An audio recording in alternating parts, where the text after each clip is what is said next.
నమస్తే. సామాన్యుడి చేతిలో సామాజిక అస్త్రం నెంబర్ 1 న్యూస్కి స్వాగతం. నేను రవీంద్ర. ఆంధ్రప్రదేశ్లో రాజకీయాలు ఒక్కసారిగా వేడెక్కుతున్నాయా అంటే అవుననే సమాధానం ఎక్కువగా వినిపిస్తుంది. ప్రధానంగా కూటమిలో, అది కూడా తెలుగుదేశం పార్టీలో. దానికి రకరకాల కారణాలు, అనేక రకాల కాలిక్యులేషన్స్, అలాగే ఈక్వేషన్స్. తాజాగా జరుగుతున్నటువంటి పరిణామాలు, చోటు చేసుకుంటున్నటువంటి పరిస్థితి అంతా కూడా ఒక్కసారిగా చర్చనీయాంశమైనటువంటి టాపిక్గా మారిపోయింది. ప్రధానంగా Vijayawada central MLA Bonda Umamaheswara Rao alias Bonda Uma ఇప్పుడు మొత్తం రాజకీయ వర్గాల్లో బోండా ఉమా వ్యవహారంపై చర్చ జరుగుతుంది. ఏంటి ఆయన చేసిన తప్పేంటి, ఆయన చేసిన నేరం ఏంటి అనే దాని మీద కూడా విస్తృత స్థాయిలో తాజాగా జరిగినటువంటి ఒక సమావేశం. కాపు ఉద్యమ నాయకుడు, ఆయన ఒక మంచి మనిషి, అనేక పార్టీ నాయకులతో కలిసి పనిచేసినటువంటి సందర్భం. స్వర్గీయ ముద్రగడ పద్మనాభం ఆయన సంతాప సభ గుంటూరులో శనివారం జరిగింది. ఆ కార్యక్రమానికి ముఖ్య అతిథిగా బోండా ఉమామహేశ్వరరావు ఆయన కూడా వెళ్ళారు. వెళ్ళినటువంటి సందర్భంలో ఆయన మాట్లాడినటువంటి మాటలు ఇప్పుడు రాజకీయంగా ఒక చర్చనీయాంశమైనటువంటి అంశంగా మారింది. ఒక రకంగా చెప్పాలంటే ఘాటైన వ్యాఖ్యలే చేశారు. ఇక్కడ ఆయన చేసినటువంటి వ్యాఖ్యల్లో కానీ, ఆయన మాట్లాడినటువంటి విధానంలో ఎవరు కూడా తప్పు పట్టట్లా. కానీ సొంత పార్టీ తెలుగుదేశం పార్టీ అధినేత నారా చంద్రబాబు నాయుడు షోకాజ్ నోటీస్ ఇవ్వటం, దానికి సంబంధించి వివరణ ఇవ్వాలి, ఎందుకు అలా వ్యవహరించాల్సి వచ్చింది అనేది ఇక్కడ చాలా కీలకమైనటువంటి అంశం. ఏంటి అంటే ఒక రాజకీయ నాయకుడు, ఒక ప్రజాప్రతినిధి, అందులోనూ ఒక పెద్ద ఆయన చనిపోయినటువంటి సందర్భంలో సామాజిక వర్గం తరపున ఆయన కూడా వెళ్ళారు. ఆయన వెళ్ళినటువంటి సందర్భంలో అక్కడ మాట్లాడారు. ఆయనకున్నటువంటి పరిధిలో మాట్లాడిన దానికి ఈ రకమైనటువంటి కౌంటర్ ఇవ్వటం ఏంటి, సొంత పార్టీ నేతలే టార్గెట్ చేయటం ఏంటి అనేది ఇప్పుడు హాట్ టాపిక్గా మారిపోయింది. ఆయన శనివారం జరిగినటువంటి సంతాప సభలో ఏం మాట్లాడారు, ఆయన చేసినటువంటి కామెంట్స్ ఏంటి అనేది ఒకసారి మీరు కూడా చూసే ప్రయత్నం చేయండి. మేము తొలి అసెంబ్లీలో మీ అందరూ శాసనసభ్యులుగా ఆ రోజు కాపు ఉద్యమం మళ్ళీ పురుడు పోసుకున్నటువంటి సందర్భం బాగా గుర్తుంది. ఆ రోజు మీ అందరం అధికార పార్టీలో, ప్రభుత్వంలో ఉన్నటువంటి వాళ్ళం. ఆ రోజున ముద్రగడ పద్మనాభం గారు కాపుల సమస్యల మీద లేఖ రాశారు ముఖ్యమంత్రి గారికి. దాంట్లో రిజర్వేషన్లు కానించి, నిధులు కానించి, పోస్టింగ్లు కానించి, రాజకీయ ప్రాధాన్యత కానించి అనేక అంశాలు ఆయన పద్మనాభం గారు ఉదహరించడం జరిగింది. ఆ రోజు మొదటి లేఖ, రెండో లేఖ, మూడో లేఖ వచ్చినప్పుడు 2016 ఆ టైంలో వచ్చినప్పుడు మేము అధిష్టానం దృష్టి తీసుకెళ్ళాం. ఇది ముద్రగడ పద్మనాభం గారు రాసే లేఖల్లో ప్రభుత్వం ఆలోచన చేయవలసినటువంటి అవసరం ఉంది. ఆలోచన చేసి సాధ్యాసాధ్యాలకు ఒక కమిటీ వేసి ఆ సాధ్యాసాధ్యాల పైన ఆయనతో చర్చించి డైరెక్ట్గా ఆయన్ని పిలిస్తే బాగుంటుందని ఆ రోజున అధిష్టానానికి తెలియజేయటం కూడా జరిగింది. కానీ కొంతమంది మన నాయకులే పద్మనాభం గారు ఆయన ప్రయోజనాల కోసం చేస్తూ ఉన్నారు, ఆయనకేమీ అంత పట్టు లేదు కమ్యూనిటీలో అని చెప్పి ఆయన్ని ఇగ్నోర్ చేయమని చెప్పారు. దాంతో నిర్లక్ష్యానికి ఆయన లెటర్లన్నీ కూడా ప్రయోజనం లేకుండా పోయినాయి. అప్పుడు మేము ప్రభుత్వంలో ఉన్నాం. దాని తర్వాత విషయాలన్నీ చాలామందికి తెలుసు. ఇక్కడ ఉన్నటువంటి నెంబర్ 1 ఛానల్ ఎంఎస్ఆర్, అనేక మంది రాష్ట్ర వ్యాప్తంగా కాపు నాయకులందరూ కూడా ఆయన వెంట నడిచారు. తర్వాత తుని సభ జరిగింది. తుని సభ ఎలా జరిగిందో, ఏం జరిగిందో మనందరం చూసాం. తర్వాత ఆయన గ్రామ స్థాయి వరకు ఆ ఉద్యమాన్ని తీసుకెళ్ళాడు. కంచాలు కొట్టండి అని పిలుపునిస్తే మొత్తం రాష్ట్రంలో కాపు కుటుంబాలన్నీ కూడా బయటకు వచ్చి కంచాలు కొట్టినాయి. అలాగే నిరసనల ద్వారా, శాంతియుత నిరసనల ద్వారా కాపు హక్కుల కోసం పోరాడండి ఆయన పిలుపునిస్తే అన్ని చోట్ల కూడా ఆయన పిలుపు మేరకు రాష్ట్రంలో కాపు కుటుంబాలన్నీ కూడా బయటకు వచ్చి శాంతియుత నిరాహార దీక్షలు, నిరసన దీక్షలు కూర్చున్నారు. దాని ప్రభావం ఆయన లెటర్ని ఏదైతే ప్రభుత్వాలకి తప్పుడు సమాచారం ఇచ్చారో ఆయన చేసిన ఉద్యమ ఫలితం 2019లో అధికార మార్పిడి జరిగిందని కూడా తెలియజేస్తా ఉన్నాం. మేము అధికారం కోల్పోయాం 2019లో. ఆ 2019లో మేము అధికారం కోల్పోవటానికి ముఖ్యమైన కారణం ముద్రగడ్డ పద్మనాభం గారి ఉద్యమం అని కూడా తెలియజేస్తా ఉన్నాం. అదండి పరిస్థితి. అంటే ఆయన ఏం మాట్లాడారు? ముద్రగడ కాపు సామాజిక వర్గానికి సంబంధించి చేసినటువంటి సేవ ఏదైతే ఉందో అది ఎవరు కూడా మర్చిపోకూడదు. 2019లో అధికారంలోకి రాకపోవటానికి తెలుగుదేశం పార్టీ ప్రధానమైనటువంటి కారణం ఏంటంటే అప్పుడు ముద్రగడ ఏదైతే కాపు ఉద్యమం ఉందో అది, దానికి సంబంధించి చాలా అంశాలు మాట్లాడారు, మీరు కూడా విన్నారు. అయితే ఇప్పుడు దీనికి సంబంధించి అంత సీరియస్గా తీసుకోవాల్సినటువంటి అవసరం ఏముంది అనే దాని మీద చర్చ జరుగుతుంది. వాస్తవాన్ని మాకు అందినటువంటి, మేము సేకరించినటువంటి సమాచారం ప్రకారం అయితే అసలు రీజన్ అయితే ఇది కాదు. బోండా ఉమా మీద పార్టీ అధినేతకు కాస్త కోపం ఉంది, వ్యతిరేకత ఉంది. ఆ కారణంగానే దీన్ని ఒక అస్త్రంగా ఉపయోగించుకున్నారు అనేది.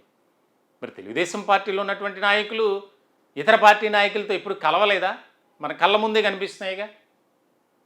వంగవీటి రాధా ఆయన వైసీపీ నాయకులతోనూ ఆ పార్టీ నేతలతో కలిశారు, సమావేశాలకు అటెండ్ అయ్యారు, అనేక సందర్భాల్లో కలిసి తిరిగారు.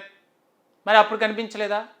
ఇప్పుడే ఎందుకు కనిపించాలి అంటే బోండా ఉమా ఆయన అసంతృప్తిని గతంలో కూడా చాలాసార్లు ఆయన బయటపడ్డారు. ప్రధానంగా ఏ నాయకుడికైనా ఉంటుంది. 2019 నుంచి 2024 వరకు ఎన్నో లాఠీ దెబ్బలు తిన్నా, ఎన్నో ఇబ్బందులు పడ్డాను, ఎన్నో కేసులు అయినా సరే అదరక బెదరక నేను ఎటూ జరగలేదు, అలా స్ట్రాంగ్ పొజిషన్లోనే నిలబడ్డాను. కానీ పార్టీ నాకు ఇచ్చినటువంటి గుర్తింపేది అని ఒక రకమైనటువంటి ఇండైరెక్ట్గా, పరోక్షంగా అయినా సరే ఆయన అసంతృప్తిని బయటపెట్టారు. ఏదైతే కూటమి విజయోత్సవ సభకు సంబంధించి జరిగినటువంటి సమావేశంలోనే ఆయన మాట్లాడారు. ఇప్పుడు వచ్చినటువంటి మంత్రులు ఎక్కడి నుంచి వచ్చారు? పార్థసారథి కావచ్చు, సవిత కావచ్చు, సుభాష్ కావచ్చు, కొండపల్లి శ్రీనివాస్ కావచ్చు, ఇలా చెప్పుకుంటూ పోతే 10 నుంచి 15 మంది ఉన్నారు. మరి నేను ఎంత కష్టపడ్డాను పార్టీలో, అది చాలా మరి అసంతృప్తేగా. ఆయన నిరాశ నిస్పృహ అనేది స్పష్టమవుతుంది. మరి ఇలాంటి సందర్భంలో దీనికి సంబంధించి ఒక ముఖ్యమైనటువంటి అంశంగా పార్టీ అధినేత తీసుకున్నారు. ఏదైనా సరే దీన్నే ముద్రగడ సంతాప సభకు వెళ్ళారు కాబట్టే ఆయన వివరణ తీసుకుంటున్నారు అనేది కాదు. అంటే గతంలో జరిగినటువంటి పరిణామాలు, అంటే దీన్ని అలుసుగా, దీన్ని అస్త్రంగా తీసుకుని పాతవన్నీ మనసులో పెట్టుకొని ఆయనపై కావాలని చేస్తున్నారు అనేది రాజకీయ వర్గాల్లో జరుగుతున్నటువంటి చర్చ. దీనికి సంబంధించి బోండా ఉమామహేశ్వరరావు ఆయన ఏ స్థాయిలో రాజకీయాలు అనేది మనకు తెలుసు. వాస్తవానికి రాజ్యాంగబద్ధంగా ఆర్టికల్ 19(1)(c) ప్రకారం ఒక ప్రజాప్రతినిధి తనకు భావస్వేచ్ఛ ఉంటుంది, ఫ్రీగా మాట్లాడవచ్చు, ఎవరితోనైనా కలవచ్చు. అలా అని చెప్పి పార్టీ సిద్ధాంతం ఏదైతే ఉంటుందో దాన్ని మాత్రం క్రాస్ చేయకూడదు. కానీ ఇప్పుడు తెలుగుదేశం పార్టీ ఏం చెప్తుంది? మేము ముందుగానే ఒక అందరికీ దిశానిర్దేశం చేశాం, ఇతర పార్టీ నాయకులతో కలవకూడదు, సమావేశాలకు వెళ్ళకూడదు, వారితో కనీసం కనిపించినా పలకరించకూడదు అని చెప్తున్నారు. మరి ఇదే సిద్ధాంతం, ఇదే రూల్ అందరికీ ఉండాలిగా. మరి కొంతమందికి లేకుండా కేవలం బోండా ఉమాకు మాత్రమే ఎందుకు వర్తిస్తుంది అనేది ఇక్కడ చాలా ముఖ్యమైనటువంటి అంశంగా ఒక చర్చ అనేది జరుగుతుంది. దీనికి సంబంధించి బోండా ఉమ అనుచరులు కావచ్చు, అభిమానులు కావచ్చు, తీవ్రమైనటువంటి అసంతృప్తి, వ్యతిరేకతను వ్యక్తం చేస్తున్నారు. సరే, ఇంటర్నల్గా మాట్లాడొచ్చు, దాన్ని మీడియాకు రిలీజ్ చేసి తెలుగుదేశం పార్టీ ఎవరైతే రాష్ట్ర అధ్యక్షుడు పల్లా శ్రీనివాసరావు ఉన్నారో ఆయనకు ఆ బాధ్యత అప్పగించడం, ఆయన మంత్రి నిమ్మల రామానాయుడు ద్వారా సంజాయిషి తీసుకోవాలని ఆదేశాలు జారీ చేయటం ఇదేమి చిత్రం అనేది కొంతమంది అయితే తీవ్రంగా దీన్ని వ్యతిరేకిస్తున్నారు. ఆయన 2 ఏళ్ల పరిపాలన పూర్తి చేసుకున్నటువంటి సందర్భంలో బోండా ఉమ ఆయన ఏ రకమైనటువంటి వ్యతిరేకత, అసంతృప్తి, నిరాశ, నిస్పృహ అనేది వ్యక్తపరిచారో ఒకసారి అది కూడా మనం చూద్దాం. దాదాపుగా ఒక 1 నెల రోజుల క్రితం జరిగింది ఈ కార్యక్రమం. అర్థమైందండి. కొంతమంది 5 సంవత్సరాల పాటు ఆ రోజు 2019-24 మధ్య ఏ విధంగా పనిచేశాడో బోండా ఉమ మీకు తెలుసు. మాచర్లో దాడి జరిగింది, గుడివాడలో దాడి జరిగింది, ఎక్కడా తగ్గకుండా పనిచేశాం. మరి వైఎస్ఆర్ కాంగ్రెస్ పార్టీ నుంచి వచ్చినటువంటి పార్థసారథికి మంత్రి వచ్చింది. అందరూ ఎక్కడి నుంచి వచ్చారు వీళ్ళు? కొండపల్లి శ్రీనివాస్ ఎక్కడి నుంచి వచ్చాడు, సుభాష్ ఎక్కడి నుంచి వచ్చాడు, సబిత ఎక్కడి నుంచి వచ్చింది, ఇలా 15 మంది పేర్లు చెప్పొచ్చు. కాబట్టి అవి అర్థమయ్యేదండి. అదండి పరిస్థితి. అంటే బోండా ఉమ ఆయన మనసులోనిది ఓపెన్గా చెప్పారు. ఆయన అన్న దాంట్లో తప్పేమీ లేదు, ఉన్నదే మాట్లాడారు. అవును, వారంతా ఎక్కడి నుంచి వచ్చారు? పార్టీ కోసం కష్టపడినటువంటి వారు కాదు కదా. పార్టీలో ఉంటూ పార్టీలో ఉన్నటువంటి నాయకులను ఏదైనా ప్రతిపక్ష పార్టీ కానీ ఇతర పార్టీ నాయకులు ఏదైనా మాట్లాడితే వెంటనే తన వాగ్దాటితో మాట్లాడేటువంటి బోండా ఉమ ఆయనపై ఎందుకు ఈ రకమైనటువంటిది అంటే కక్షపూరితంగా మాత్రమే వ్యవహరిస్తున్నారు, ఇది మంచి పద్ధతి కాదు అలా అని చెప్పి ఇంకొక ముఖ్యమైనటువంటి అంశం ప్రస్తావనకు వచ్చింది, చర్చ జరుగుతుంది. కాపుల్లో ఒక చీలిక తీసుకురావాలి. పార్టీలకు అతీతంగా ఆయా పార్టీలో కాపులు చాలామంది ఉన్నారు. వారంతా ఏకం కాకూడదు, వారంతా ఏకతాటిపైకి రాకూడదు. ఇప్పటికే కాపుల్లో ఉన్నటువంటి అసంతృప్తి, వ్యతిరేకత మనకు తెలుసు. ఏ రకమైనటువంటి స్థాయిలో అది కంటిన్యూ అవుతూ ముందుకు వెళ్తుందో. మరి ఇట్లాంటి క్రమంలో దీనికి సంబంధించి ఈ రకమైనటువంటి నిర్ణయం తీసుకోవడం, చర్యలు తీసుకోవడం ఏంటి? దాదాపుగా బోండా ఉమ పార్టీలోంచి బయటకు వస్తారు, ఈ రకమైనవి ఆయన సహించరు. తన సామాజిక వర్గం కోసం, ఆ సామాజిక వర్గానికి కోసం, అభ్యున్నతి, సంక్షేమం కోసం పాటుపడినటువంటి మహోన్నతమైనటువంటి వ్యక్తి ముద్రగడ. మరి ఆయన చనిపోయారు, సంతాప సభ వెళ్ళడంలో తప్పేముంది? ఒకసారి కార్యక్రమానికి వెళ్ళారండి, వెళ్ళినప్పుడు ఇతర పార్టీ నాయకులు కనిపిస్తారు, మరి వారితో మాట్లాడరా? బిగించుకొని ఉండలేరు కదా ఎవరు. ఇష్టం ఉన్నా లేకపోయినా ఆయన ప్రజాప్రతినిధే, ఈయన ప్రజాప్రతినిధే, ఒకటే సామాజిక వర్గం, మాట్లాడుకుంటారు.